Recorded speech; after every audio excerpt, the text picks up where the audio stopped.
Hello friends, आज हम लोग पद्म पुरस्कार 2026 के बारे में चर्चा करेंगे।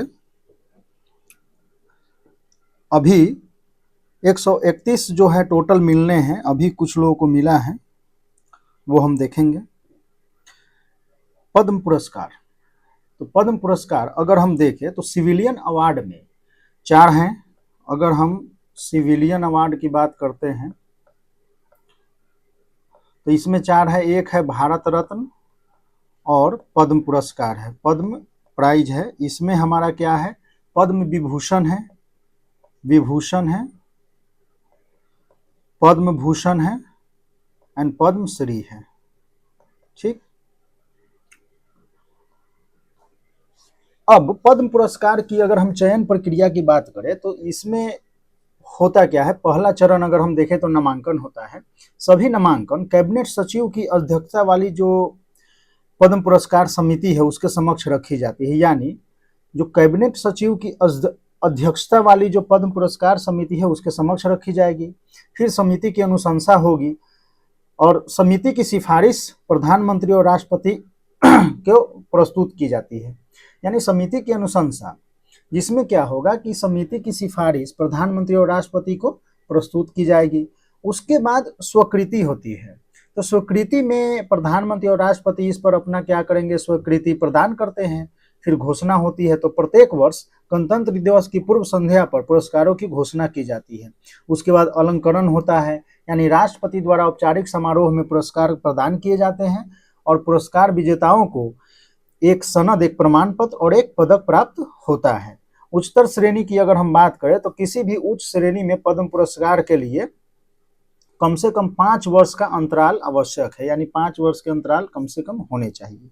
ठीक है, अब ये हुआ क्या कि भारत की राष्ट्रपति ने राष्ट्रपति भवन में आयोजन किया क्या, सिविलियन इन्वेस्टिचर सेरेमनी फर्स्ट। तो नागरिक अलंकरण समारोह, जो हमने अभी बताया कि अलंकरण होता है, राष्ट्रपति द्वारा औपचारिक समारोह में पुरस्कार प्रदान किए जाते हैं। अब इसमें कुछ व्यक्तियों को समारोह के दूसरे चरण में सम्मानित किया जाएगा, ये भी है। अभी पद्म विभूषण 5, पद्म भूषण 13 और पद्मश्री 113, महिलाएं हैं इसमें 19, विदेशी एनआरआई और पीआईओ और ओसीआई है 6, मरणोपरांत पुरस्कार 16 आदमी को मिला है। पद्म पुरस्कार के बारे में आप अगर देखें तो इसका गठन कब हुआ है, 1954 में। ठीक है, अब ये हमने देख लिया। असाधारण और विशिष्ट सेवा के लिए पद्म विभूषण मिलता है और पद्म भूषण मिलता है उच्च कोटि की विशेष सेवा के लिए। पद्मश्री मिलता है किसी भी क्षेत्र में विशिष्ट सेवा के लिए। ठीक है, अब ये गणतंत्र दिवस के अवसर पे इसकी घोषणा की जाती है नामों की। पात्रता अगर हम देखें तो पात्रता में होगा नस्ल, पेशा, पद या लैंगिक भेदभाव के बिना सभी व्यक्ति इस पुरस्कार के लिए पात्र हैं। पीएसयू के कर्मचारी सहित सभी कर्मचारी इसके लिए पात्र नहीं है, हालांकि डॉक्टर और वैज्ञानिक पुरस्कार प्राप्त करने के लिए पात्र हैं। मरणोपरांत नहीं दिया जाता, लेकिन अति विशिष्ट मामलों में इसे मरणोपरांत भी प्रदान किया जाता है, ये भी है। अब इनकी समय सीमा जो है, 1 वर्ष में 120 से अधिक पुरस्कार नहीं दिए जा सकते, मरणोपरांत और विदेशी श्रेणी को छोड़ के, ये भी हमें ध्यान रखना है। पद्म पुरस्कार समिति करता है प्रत्येक वर्ष। तो पद्म विभूषण 2026 में अगर हम बात करते हैं तो धर्मेंद्र सिंह देओल, मरणोपरांत इनको मिला है कला के क्षेत्र में, सिनेमा। इनको हम ही मैन, धर्मगरम, एक्शन किंग के नाम से जानते हैं। 300 से अधिक फिल्मों में इन्होंने काम किया है। 1960 के दशक में आई मिलन की बेला और फूल और पत्थर जैसे फिल्मों में उनको बड़ी पहचान मिली थी। एक्शन हीरो हैं। 1970 और 80 के दशक में उन्होंने मजबूत कदकाठी और दमदार अभिनय ने उन्हें बॉलीवुड का पहला असली एक्शन स्टार बनाया। शोले में वीरू का उन्होंने किरदार निभाया, आपने देखा भी होगा, इतिहास में अमर हो गए। इसमें गाना है महबूबा महबूबा और ये दोस्ती हम नहीं तोड़ेंगे, और इसमें गब्बर सिंह का रोल है और इस पे राजू श्रीवास्तव का काफ़ी सारा कॉमेडी वीडियो भी है, आप देख सकते हैं। इसके अलावा चुपके चुपके, सत्यकाम, सीता गीता जैसी फिल्मों में इन्होंने बेहतरीन अदाकारी की है। आखिरी फिल्म है इनका लाइफ इन मेट्रो, अपने। इस मूवी का सॉन्ग है अपने तो अपने होते हैं, ये आपने सुना होगा। 2023 की सुपरहिट फिल्म रॉकी और रानी की प्रेम कहानी। प्रमुख सम्मान तो 2026 में इनको पद्म विभूषण मिला है। तो इनकी पत्नी हेमा मालिनी जी धर्मेंद्र की तरफ से सम्मान को स्वीकार किया। पद्म भूषण इनको 2012 में मिला था। सिनेमा के अमूल्य योगदान के लिए भारत सरकार द्वारा इनको दिया गया था। Film fair life time achievement award 1997 में इनको लंबे शानदार फिल्मी सफर के रूप के सम्मान में मिला था इनको। ठीक है, तो देख सकते हैं। नेक्स्ट हमारा है श्री केटी थॉमस, ये केरल से हैं, केरल से। ये इनको मिला है सार्वजनिक मामले, यानी उच्चतम न्यायालय के ये पूर्व न्यायाधीश रहे हुए हैं। ये कई सारे हाई प्रोफाइल मामलों की सुनवाई इन्होंने की। भारतीय आपराधिक न्याय क्षेत्र में न्याय शास्त्र को इन्होंने नई दिशा दी। ये कुछ केस वगैरह हैं स्टेट बनाम नलिनी, राजीव गांधी हत्याकांड से। इनमें 3 सदस्यीय पीठ का हिस्सा थे। ये जो 3 सदस्यीय पीठ था उसका हिस्सा थे। 4 दोषियों को मौत की सजा बरकरार रखा। हालांकि बाद के वर्षों में उन्होंने मृत्यु दंड और दया याचिका के नियमों के कई व्यवहारिक विचार व्यक्त किए। केसी शरीन बनाम सीबीआई, इन्होंने स्पष्ट किया था कि भ्रष्टाचार के मामलों में केवल सजा को स्थगित करना काफी नहीं है, बल्कि दोष सिद्धि कन्विक्शन पर रोक केवल असाधारण परिस्थिति में ही लगाई जानी चाहिए। सुंदर बनाम भारत संघ में भूमि अधिग्रहण कानूनों के तहत बाजार देनदारियों से जुड़े एक ऐतिहासिक 5 न्यायाधीश के संविधान पीठ के फैसले में महत्वपूर्ण योगदान ये दिए। इन्होंने यूसीसी को लागू करने का समर्थन किया। सीएए पर भी अपनी सकारात्मक राय दी। उन्होंने बेंच पर बिताए अपने 25 सालों के अनुभव पे अपनी लोकप्रिय आत्मकथा हनी बीज ऑफ द सोलोमन लिखा। तो ये आपको ध्यान रखना है और ये करेंट अफेयर्स का है, ये क्वेश्चन ये कभी भी पूछा जा सकता है। नेक्स्ट हम लोग देखेंगे डॉक्टर श्रीमती एन राजम। इन्होंने कला संगीत में इनको मिला है। ये बनारस घराना से आती है। इनको सिंगिंग वायलिन भी कहा जाता है। वायलिन वादक हैं जिन्हें सिंगिंग वायलिन भी कहा जाता है। उत्तर प्रदेश से हैं। प्रतिष्ठित पुरस्कार और सम्मान, उन्हें कला प्रदर्शन के क्षेत्र में अग्रणीय योगदान भारत सर्वोच्च सम्मान से नवाजा गया है। पद्म विभूषण इनको 26 में, पद्म भूषण इनको 2004 में मिल चुका है। पद्मश्री 84 में, संगीत नाटक अकादमी फेलोशिप 2012 में इन्हें प्राप्त हुआ है। नेक्स्ट हमारे हैं श्री पी नारायणन, केरलम से। साहित्य और शिक्षा में इन्हें मिला है। इनको नारायण जी के नाम से भी जाना जाता है। अगर इनके हम प्रोफाइल अवलोकन करें तो मलयालम दैनिक के सह संस्थापक, पूर्व प्रधान संपादक और भारतीय जनसंघ के प्रमुख नेता रहे हैं। जन्म इनका 28 मई 1936 को। योगदान है 10 मौलिक पुस्तकों का लेखन किया है। 100 से अधिक कृतियों का अनुवाद किया है। पुरस्कार तो इनको पद्म विभूषण मिला है 2026 में। श्री वीएस अच्युतानंदन, मरणोपरांत इनको मिला है सार्वजनिक मामले और ये केरल से आते हैं। केरल के पूर्व मुख्यमंत्री रहे हैं। नेक्स्ट हमारा बहुत ही इंपॉर्टेंट पद्म भूषण 13 विजेता हैं। प्रमुख नाम है अलका याग्निक। अलका याग्निक भारतीय सिनेमा बॉलीवुड के एक महान और दिग्गज प्लेबैक सिंगर हैं। उन्होंने मुख्य रूप से 1990 के दशक में भारतीय संगीत उद्योग पर राज किया है। अपने 40 साल से अधिक के करियर में 25 से अधिक भाषाओं में 22,000 से ज़्यादा गाने गाए हैं। बॉलीवुड इतिहास में 5वीं सबसे अधिक गाने वाली गायिका हैं। उनके जो कुछ हिट गाने हैं, कुछ कुछ होता है, टिप टिप बरसा पानी, परदेसी परदेसी, जाना नहीं, छम्मा छम्मा, पूछो जरा पूछो मुझे तो मुझे क्या हुआ है, 1 2 3 4 5 6, चांद छुपा बादल में, लाल दुपट्टा उड़ गया तेरे हवा के झोंकों से, मुझको राना जी माफ करना, गलती मारे से हो गई, बाजीगर ओ बाजीगर। करियर की शुरुआत और बड़ी सफलता। शुरुआती कदम मात्र 6 साल की उम्र में कोलकाता रेडियो से भजन गाकर इन्होंने शुरू किया। पहला गाना 1980 में फिल्म पायल की झंकार गाने थिरकत अंग से डेब्यू उन्होंने किया था। बड़ी सफलता इनको 88 में तेजाब के 1 2 3 4 5 6 7 8 9 10 11 12 13 वाले गाने से ये रातों रात स्टार बनी हैं। पहला बड़ा पुरस्कार 1, 2, 3 के लिए ही इनको मिला था, जिन्होंने अपना पहला फिल्म फेयर 1, 2, 3 गाने के लिए उन्होंने अपना पहला फिल्म फेयर अवार्ड जीता, एक बड़ा पुरस्कार। प्रसिद्ध संगीत जोड़िया में अगर ये देखा जाए तो कुमार सानू के साथ इनका भी गाना बहुत ज़्यादा सुपरहिट और यादगार और रोमांटिक गाने इन्होंने गाए हैं, जैसे है चुरा के दिल मेरा गोरिया चली। उदित नारायण जी के साथ भी इनकी जोड़ी बेहतरीन रही है और ये कई सारे गानों में काम किए हैं। सोनू निगम के साथ भी 90 के दशक और 2000 के शुरुआती में कई गाने इन्होंने गाए हैं। पुरस्कार और वर्ल्ड रिकॉर्ड की बात अगर करें तो 26 में इनको पद्म विभूषण से नवाजा गया है। और देखिए फिल्म फेयर का जलवा ऐसा रहा है कि 36 नॉमिनेशंस में 7 रिकॉर्ड फिल्म फेयर पुरस्कार जीते हैं। जैसे 1989 में 1, 2, 3 फिल्म तेजाब, गीतकार जावेद अख्तर रहे हैं, संगीत निदेशक लक्ष्मीकांत प्यारेलाल। 94 में चोली के पीछे क्या है फिल्म खलनायक। 98 में मेरी महबूबा परदेस मूवी से। ताल से ताल फिल्म से 2000 में। 2001 में दिल ने ये कहा है दिल से मोहब्बत हो गई है तुमसे धड़कन फिल्म 2001। 2002 में ओरी छोरी लगान फिल्म। 2005 में हम तुम फिल्म से। राष्ट्रीय पुरस्कार 2 राष्ट्रीय इनको फिल्म पुरस्कार नेशनल फिल्म अवार्ड्स भी मिला हुआ है।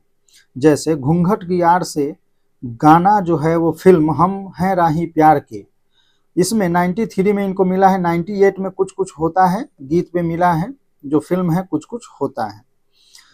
यूट्यूब में सबसे ज़्यादा Guinness book of world record इनके नाम दर्ज किया जा चुका है।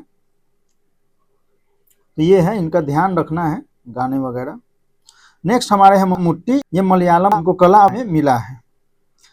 भारतीय सिनेमा के अगर सबसे महान और दिग्गज अभिनेताओं में से देखा जाए तो ये उनमें से एक आते हैं। मलयालम भाषा में इन फिल्मों में काम किया है। अम्बेडकर मूवी जो है उसमें ये अम्बेडकर की भूमिका निभाए हैं, ये आपको देखना चाहिए मूवी। उन्हें प्यार से मम्मुक्का बुलाते हैं। 5 दशकों से अधिक करियर में 400 से अधिक फिल्मों में अभिनय किया है। तमिल, तेलुगु, कन्नड़, हिंदी, अंग्रेजी फिल्मों में भी इन्होंने काम किया। व्यक्तिगत जीवन अगर शिक्षा की बात करें तो 7 सितंबर 51 में इनका जन्म हुआ। वकालत में LLB की पढ़ाई की है। अभिनय आने से पहले 2 साल तक वकालत भी कर चुके हैं। इनका जो सन है दुलकर सलमान, इनकी भी बहुत बेहतरीन फिल्म में आती है, जैसे हो गया सीता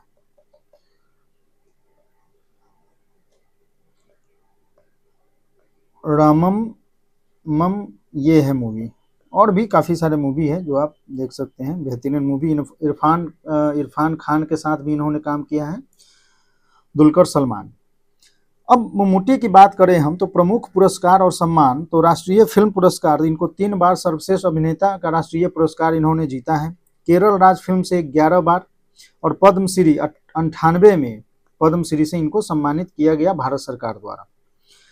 2024 से 26 में फिल्म देखें तो पैट्रियट है, डोमिनिक एंड लेडीज पर्स है, बाजूका है, भ्रम युगम है, टर्बो है, ये सब इनके फिल्म है जो जिनमें इन्होंने बेहतरीन किरदार निभाया है। 24 से 26 में राष्ट्रीय पुरस्कार फिल्म विजेता में अगर तो फिल्म हमारा देखा जाए तो मथिलू कल है। मशहूर लेखक वैकोम मोहम्मद बशीर के जीवन और जेल के दिनों पर आधारित फिल्म है। विधेयन है, एक क्रूर अत्याचारी जमींदार और मनोवैज्ञानिक ड्रामा फिल्म है। डॉक्टर बाबा साहेब अम्बेडकर जो मूवी है, इस अंग्रेजी भाषा में बनी इस बायोग्राफी फिल्म में मम्मूटी ने बाबा साहब का किरदार इतनी बेखूबी से निभाया कि देश विदेश में उनकी तारीफ हुई। कल्ट क्लासिक और ब्लॉकबस्टर फिल्में भी ये बनाते हैं, जैसे ओरू CBI डायरी करिप्पू, जिसमें सेथुरामा अय्यर का आइकॉनिक किरदार इन्होंने निभाया है और इसके कई पार्ट्स बन चुके हैं। दलपति तो मणिरत्नम की इस तमिल सुपरहिट फिल्म ने मम्मूटी ने रजनीकांत के साथ काम किया है और दोस्ती की मिसाल पेश की। बिग बी फिल्म भी इनका बेहतरीन फिल्म है। बिलाल जॉन क्रूसिंगल का किरदार आज भी युवाओं को बेहद पसंद है। भीष्म पर्वम गॉडफादर स्टाइल में बनी blockbuster family crime drama film है। तो ये आप देख सकते हैं। बस फिल्मों के बारे में बताना इसलिए ज़रूरी है कि काफ़ी सारे एग्जाम जो जनरल कंपटीशन में है आजकल फिल्म के नाम वगैरह पूछ लिए जाते हैं, तो ये ध्यान रखना जरूरी है। विजय अमृतराज, खेल है टेनिस। अगर इनकी बात करें तो ये टेनिस खिलाड़ी के महानतम खिलाड़ी हैं आप। इन्होंने 16 एकल खिताब जीते हैं। विंबलडन यूएस ओपन में 2 बार क्वार्टर फाइनल में पहुंचे। 74 और 87 में भारतीय डेविस कप टीम को फाइनल तक पहुंचाने के लिए प्रसिद्ध हुए। अर्जुन पुरस्कार इनको 74 में प्रदान किया गया। पद्मश्री, भारत का चौथा सर्वोच्च नागरिक सम्मान जो है 83 में इनको प्रदान किया गया था। अंतर्राष्ट्रीय टेनिस हॉल ऑफ फेम, तो टेनिस में वैश्विक योगदान के लिए 2024 में इन्हें शामिल किया गया। उदय कोटक जी, व्यापार और उद्योग में इनको मिला है। इनके बारे में अच्छी बात है कि 1985 में केवल ये 13 कर्मचारी से और 300 वर्ग फुट से एक छोटे से कार्यालय से इन्होंने बिल डिस्काउंटिंग व्यवसाय शुरू किया और आज एक बड़ी बुलंदियों को छू रहे हैं। साल 2023 में कोटक महिंद्रा फाइनेंस आरबीआई से कमर्शियल बैंकिंग लाइसेंस प्राप्त करने वाली भारत की पहली एनबीएफसी बनी। तो ये आपको एक ध्यान रखना है कि भारत की पहली एनबीएफसी जो है बनी है कौन सी? उदय कोटक महिंद्रा आरबीआई। ठीक, नेक्स्ट हमारा है कि सार्वजनिक नीति और कॉर्पोरेट गवर्नेंस में इनका योगदान है। तो संकट प्रबंधन में तो 18 से 22 तक वित्तीय संकट से जूझ रही थी भारत सरकार। क्या हुआ था? तो आईएल एंड एफएस कंपनी को उबारने के लिए इनको गैर कार्यकारी चेयरमैन नियुक्त किया गया था। सीआईआई के अध्यक्ष रहे हैं जून 2020 से 21 में।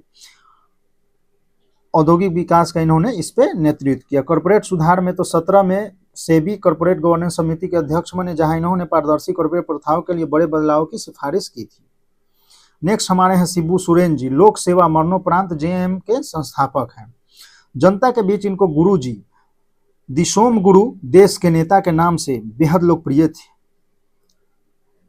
झारखंड राज्य आंदोलन में इनकी भूमिका रही है। बिहार से अलग होकर आदिवासी और मूल निवासियों के लिए जल, जंगल, जमीन और संस्कृति पहचान की रक्षा करना इसका उद्देश्य था।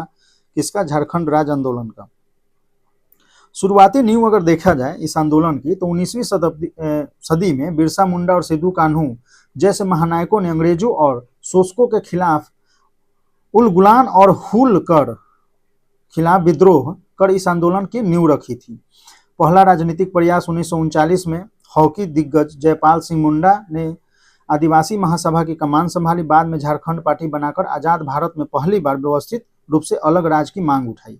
शिबू सोरेन ने 70 से 80 के दशक में जेएम, विनोद बिहारी महतो और युवाओं आजसू से जुड़ने से आंदोलन जमीन पर उग्र हुआ और महाजनी प्रथा के खिलाफ इन्होंने लड़ाई शुरू की। अंतिम परिणाम क्या हुआ कि भारी संघर्ष और राजनीतिक सहमति के बाद संसद में बिहार पुनर्गठन विधेयक पारित हुआ और 15 नवंबर 2000 को भारत के 28वें राज्य के रूप में झारखंड का गठन हुआ।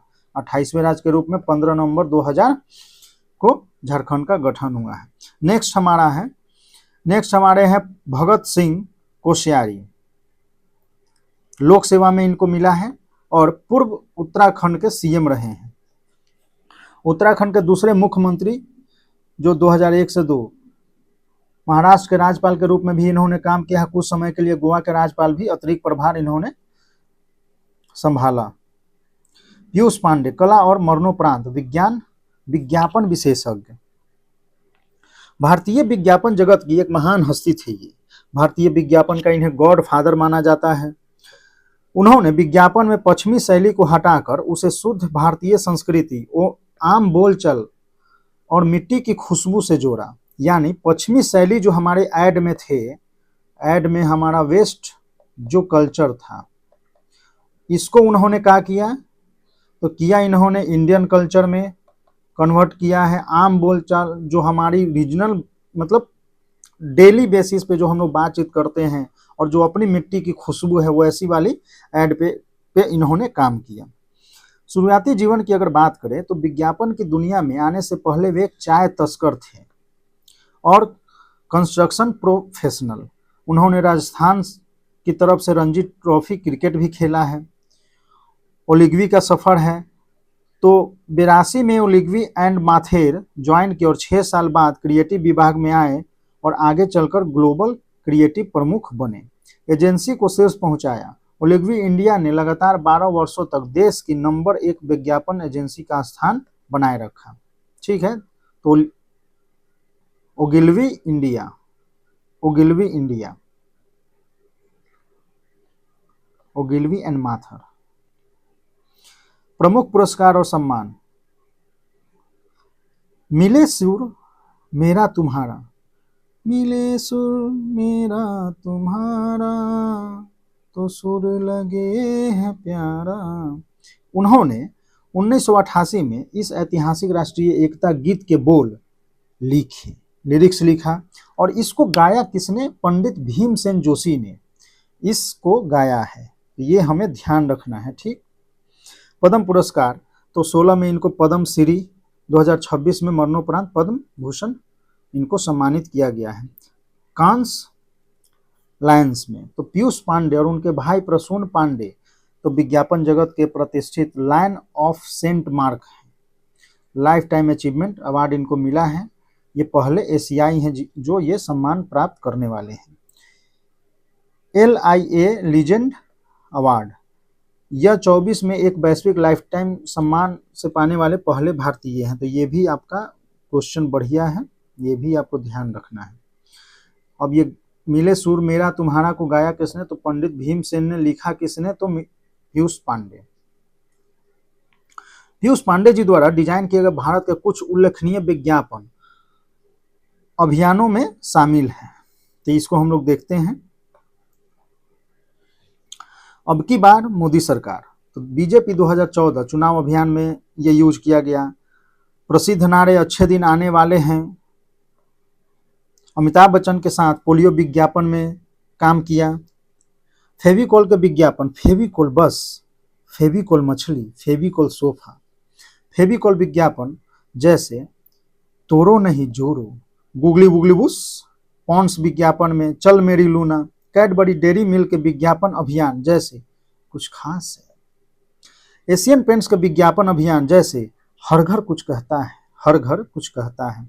भारतीय पर्यटन के लिए अभियान किया, बेल बजा विज्ञापन अभियान। कैंसर रोगी संघ के लिए धूम्रपान विरोधी अभियान। रथ वनस्पति, फॉर्चून ऑयल, गूगल पुनर्मिलन, इनका एड बनाया गया।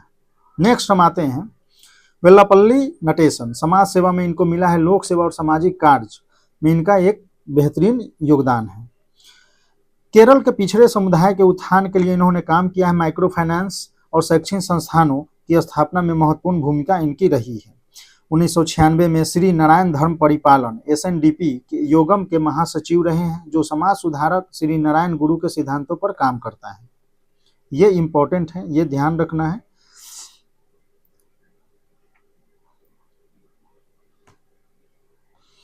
नेक्स्ट, नोरी दात्रेदू, तो विज्ञान में इनको मिला है अमेरिका स्थित वैज्ञानिक, विश्व प्रसिद्ध विकिरण कैंसर विशेषज्ञ है। ये USA से मेडिसिन के लिए इनको मिला। 2026 में पद्म भूषण,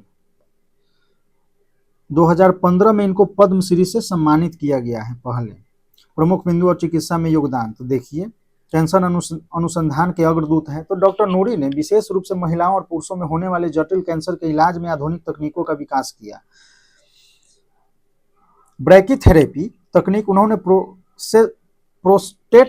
प्रोस्टेट कैंसर के इलाज के लिए ट्रांसपेरेनियल ब्रैकीथेरेपी यानी बिना सर्जरी के बीज प्रत्यारोपण विधि, सर्वाइकल कैंसर उपचार के लिए हाई डोज ब्रैकीथेरेपी जैसे उन्नत प्रणाली को लोकप्रिय बनाया। अंतर्राष्ट्रीय पहचान इनको मिली है कि जब अमेरिका के प्रसिद्ध न्यूयॉर्क प्रेस्बिटेरियन अस्पताल विक कार्निकल मेडिकल कॉलेज में विकिरण ऑर्गेनोलॉजी विभाग प्रोफेसर कार्यकारी उपाध्यक्ष के रूप में सेवा दे चुके हैं। महिलाओं के कैंसर उत्कृष्ट योगदान के लिए अमेरिका के शीर्ष डॉक्टर में भी गिने जाते हैं, ये भी है। भारत के प्रति समर्पण है, तो पद्म भूषण सम्मान मिलने वाले डॉक्टर नूरी विशेष रूप से सबसे खास है, और वे भारत विशेष करके आंध्र प्रदेश तेलंगाना से आते हैं। कैंसर उन्मूलन और स्वास्थ्य बुनियादी ढांचों में मजबूत काम करने के लिए ये प्रतिबद्ध है, ये हमें ध्यान रखना है। नेक्स्ट है VK मल्होत्रा, लोक सेवा में इनको मिला है। तो विजय कुमार मल्होत्रा जी हैं, भारतीय जनता पार्टी से ये जुड़े हुए हैं। वरिष्ठ और कद्दावर राजनेता प्रख्यात शिक्षाविद और खेल प्रशासक भी ये रहे हैं। दिल्ली की राजनीति में इनका अद्वितीय योगदान रहा है। इनके मरणोपरांत 26 में क्या मिला है, पद्म भूषण से सम्मानित इनको किया गया है। खेल प्रशासक के रूप में लगभग 44 साल तक इन्होंने काम किया है। भारतीय तीरंदाजी संघ के अध्यक्ष ये रहे हैं। इसके अलावा भारतीय ओलंपिक संघ के कार्यवाहक अध्यक्ष के रूप में भी इन्होंने काम किया है। अखिल भारतीय खेल परिषद के अध्यक्ष भी बनाए गए, जहां उन्होंने राज्य मंत्री का दर्जा प्राप्त था। शिक्षाविद तो राजनीति में आने से पहले वे एक शिक्षक थे। दिल्ली विश्वविद्यालय से हिंदी साहित्य में डॉक्टरेट, पीएचडी के दौरान गार्गी और मैत्री जैसे प्रमुख कॉलेजों की स्थापना, उनके कार्यकाल के दौरान गार्गी, दिल्ली में गार्गी और मैत्री जैसे कॉलेजों की स्थापना हुई है। पद्मश्री में आते हैं हम हिट प्रमुख नाम, तो पहला है हिटमैन रोहित शर्मा। खेल है क्रिकेट, जिन्हें प्यार से हिटमैन के नाम से जाना जाता है। सबसे महान और विस्फोटक बल्लेबाज के रूप में इनको जानते हैं हम लोग, उनमें से एक हैं। वनडे में आईपीएल हो, टेस्ट हो, तो वनडे में भारत क्रिकेट टीम के कप्तान रहे हैं। आईपीएल में मुंबई इंडियंस से भी खेलते हैं। पद्मश्री पुरस्कार की अगर हम बात करें तो भारतीय क्रिकेट में उनके बेमिसाल योगदान और टीम को विश्व स्तर पर जीत दिलाने के लिए पद्मश्री से इनको नवाजा गया है। संन्यास तो T20 में ये संन्यास ले लिया और 12 साल बाद ये टेस्ट में भी, ओडीआई में, तो अभी ओडीआई फॉर्मेट में ये क्या है, एक्टिव है और टीम इंडिया के कप्तान बने हुए हैं। हाल में उन्होंने 2025 में आईसीसी चैंपियन ट्रॉफी का खिताब भी जीता। ऐतिहासिक रिकॉर्ड की अगर हम बात करें तो 3 जो है वो दोहरा शतक बना चुके हैं, जो इकलौते बल्लेबाज हैं जो 3 दोहरे शतक बनाने वाले हैं, जिसमें सर्वोच्च स्कोर इनका 264 रन है। सबसे ज्यादा छक्का तो 650 छक्का ये लगा चुके हैं अंतर्राष्ट्रीय क्रिकेट की दुनिया में। वर्ल्ड कप रिकॉर्ड में अगर बात करें तो साल 19 में उन्होंने 5 रिकॉर्ड शतक लगाए थे। सफल आईपीएल में कप्तानी में ये मुंबई को 5 बार आईपीएल ट्रॉफी भी दिला चुके हैं, 13, 15, 17, 19, 20। हरमनप्रीत कौर, तो खेल है क्रिकेट। अब इनको जो पद्मश्री मिला है इसमें है कि अपनी धरती पर भारतीय महिला टीम को अपनी धरती पर पहला ICC women ODI world cup के खिताब जिताया है। भारत के फाइनल में दक्षिण अफ्रीका को हराया। पंजाब सरकार ने इनको क्या किया, 2018 में डीएसपी ही बनाया। विश्व कप जीत के साथ एमएस धोनी के बाद घरेलू सरजमी पर वनडे विश्व कप उठाने वाले इतिहास के केवल दूसरे भारतीय कप्तान बने हैं, तो ये भी एक इम्पोर्टेंट फैक्ट है। और अपनी पारंपरिक परिधान में राष्ट्रपति भवन में व्यक्तिगत रूप से ये पुरस्कार को प्राप्त किया। हरमनप्रीत कौर के अगर हम राष्ट्रीय और वैश्विक सम्मान की बात करें तो पद्मश्री इनको मिला है 26 में। 25 में उनको CNN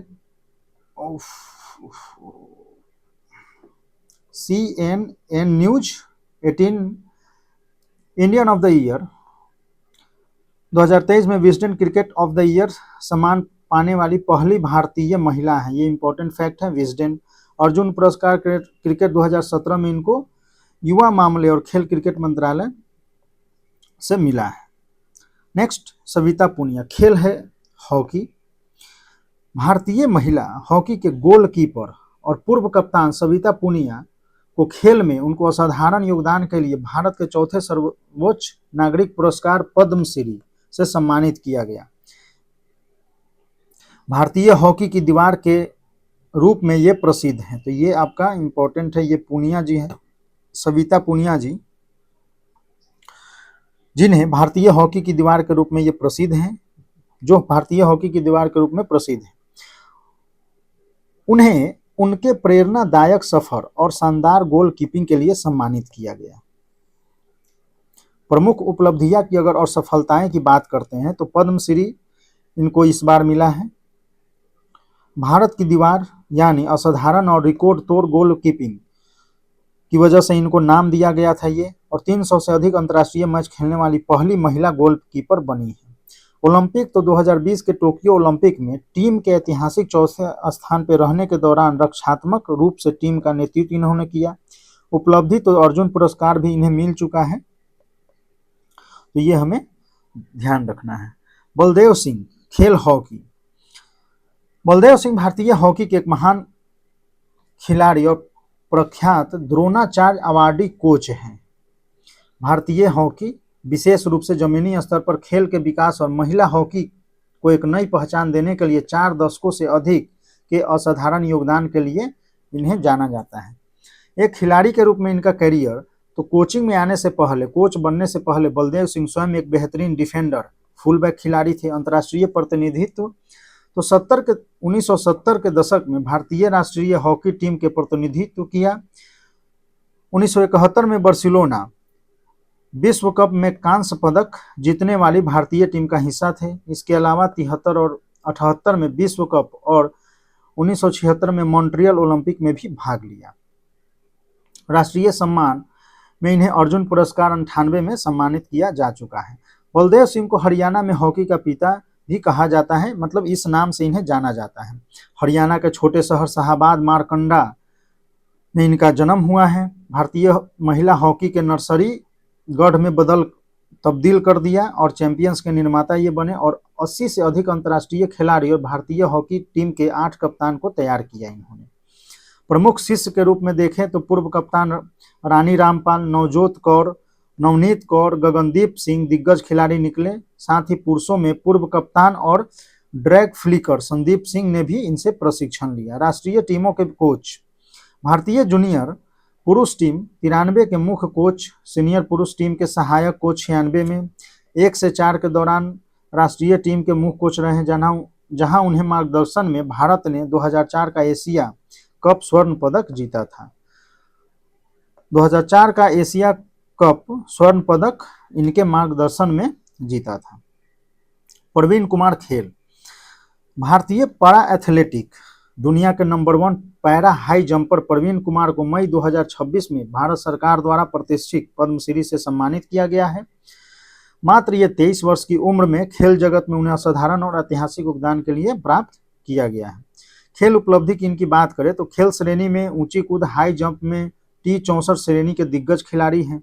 पुरुषों की पेरिस पैरा ओलंपिक में 24 में स्वर्ण पदक इन्होंने प्राप्त किया। 2.08 मीटर की रिकॉर्ड तोड़ छलांग लगाकर ऐतिहासिक स्वर्ण पदक और एक नया एशियाई रिकॉर्ड कायम किया। टोक्यो पैरा ओलंपिक में 2.07 मीटर की छलांग लगाकर रजत पदक प्राप्त किया था। 2020 टोक्यो पैरा ओलंपिक।